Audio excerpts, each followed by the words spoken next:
Hey everyone, स्वागत है आप सभी का फिर से इस नए वीडियो में। और यहाँ पे ये जो आप देख रहे हैं नोट्स, ये 9th क्लास की एनसीईआरटी ज्योग्राफी का नोट्स है।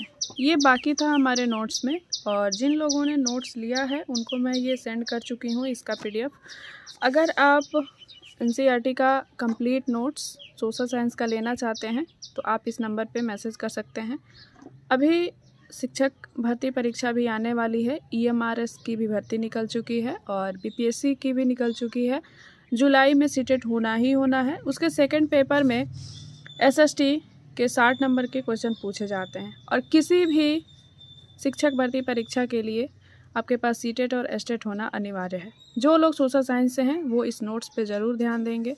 ये 9th क्लास का नोट्स जो है ये भारत की भूगोल है, इंडियन ज्योग्राफी पूरी तरह से।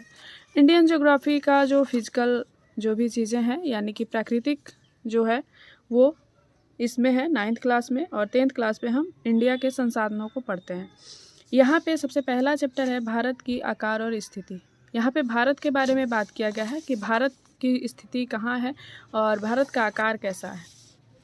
दूसरे में इसके भौतिक स्वरूपों को कई भागों में बांटा गया है, जिसमें हम देखते हैं पहला है यहाँ पे आप देख रहे हैं हिमालय पर्वत श्रृंखला है, दूसरा उत्तरी मैदान है, तीसरा प्रायद्वीपीय पठार है, भारतीय मरुस्थल है, तटीय मैदान और द्वीप समूह। इसमें हम देखते हैं कि किसकी क्या विशेषता है। यहाँ पे देखिए ये पर्वतों के बारे में हमने यहाँ पे लिखा हुआ है अपने नोट्स में।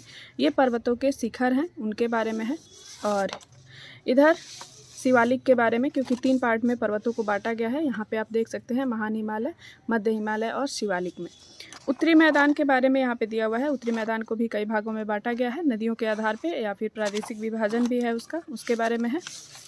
उसके बाद प्रायद्वीपीय पठार के बारे में है। प्रायद्वीपीय पठार में बहुत सारे पठार हैं, यहाँ पे आप देख सकते हैं। इनके बारे में हमने यहाँ पे लिखा हुआ है। आपको ये नोट्स हैंड रिटन मिलेगा। भारतीय मरुस्थल के बारे में, तटीय मैदान जो हैं जैसे पूर्वी तटीय मैदान, पश्चिमी तटीय मैदान, उनके बारे में है। कुछ तटों के बारे में है। यहाँ पे द्वीप समूहों के बारे में दिया गया है, जो अंडमान निकोबार द्वीप समूह है और अरब सागर के द्वीप समूह हैं उनके बारे में। और लास्ट में एनसीईआरटी में दिया गया होता है कुछ इंपॉर्टेंट फैक्ट्स, जिसमें लिखा होता है कि क्या आप जानते हैं। यहाँ पे तीसरा चैप्टर नदियों का है, या प्रवाह तंत्र के बारे में यहाँ पे दिया गया है। सबसे पहले यहाँ पे हिमालयी नदियाँ और प्रायद्वीपीय नदियाँ में अंतर क्या है, और किस तरह के ये जो जल विभाजक होते हैं भारत में प्रवाह तंत्र का क्या कौन सी प्रणाली है। यहाँ पे 3 सबसे मुख्य प्रणालियाँ होती हैं जो उत्तरी भारत में होती हैं। सिंधु नदी तंत्र, जिसका हमने यहाँ पे बनाया हुआ है, और यहाँ पे गोखुर झील का एक यहाँ पे स्ट्रक्चर है। यहाँ पे गंगा नदी तंत्र के बारे में हमने जो भी वहाँ पे लिखा था एनसीईआरटी में बहुत ही अच्छे से समझाने का प्रयास किया है, और हमने यहाँ पे मैपिंग भी उसका किया हुआ है। उसके बाद ब्रह्मपुत्र नदी तंत्र है। ब्रह्मपुत्र नदी तंत्र के बारे में भी उसका भी यहाँ पे हमने बनाया हुआ है।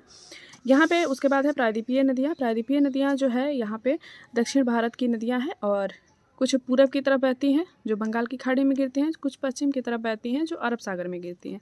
इसमें मुख्य जो नदियां हैं नर्मदा नदी द्रोणी है, तापी नदी द्रोणी है और गोदावरी नदी द्रोणी है। उसके बारे में हमने डिटेल में लिखा हुआ है जो भी वहाँ पे दिया गया था।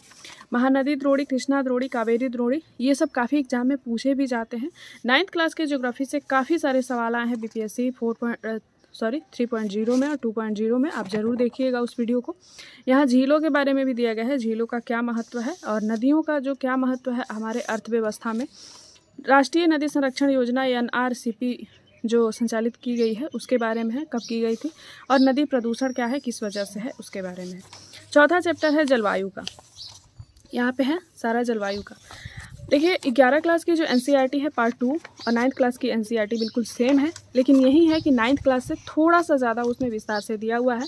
तो 9th क्लास को जब हम पढ़ लेते हैं तो 11 क्लास की एनसीईआरटी में बहुत कम ही पढ़ना होता है। उसका तो नोट्स बन भी चुका है और हमने बहुत सारे लोगों को प्रोवाइड भी करा दिया है। अगर आपको नोट्स चाहिए तो हमें ज़रूर मैसेज कीजिएगा। धन्यवाद।